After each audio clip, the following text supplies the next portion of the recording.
the resolution for the approval of the consolidation is approved.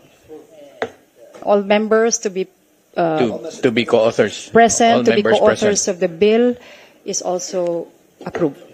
Aprobado na sa House Committee on Health ang mga panukalang batas na layong tapusin ang tinatawag na hospital detention, ang pagpigil sa paglabas ng pasyente o bangkay dahil sa hindi pa nakakabayad ng ospital o punerarya. Paiigtingin din ito ang proteksyon laban sa mga modus gaya ng palit-ulos kama. Tinawag itong hospital nightmare ni Akbayan Party List Representative Percy Sendanya dahil sa mga naitalang kaso nito sa ilang ospital. Iminumungkahi rin ang mas mabigat na parusa hanggang 6 na taon na pagkakakulong at multang aabot sa 1 milyong piso. Aminado ang Department of Social Welfare and Development na bagamat may mga guarantee letter, marami pa ring ospital ang hindi tumatanggap nito. Kaya itinutulak nilang maisabatas ang panukala para tulungan ang mahihirap na pasyente.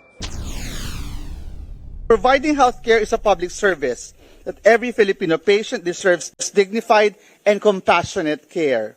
Na dapat ang health ay over wealth. Kagalingan bago kasakiman.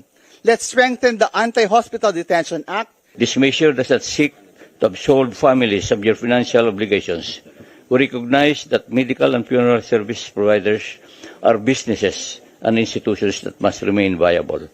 However, we assert that a human body is not a piece of collateral. Lusot na rin sa komite ang mga panukala sa pagbuo ng Philippine Blood Center and Services Network.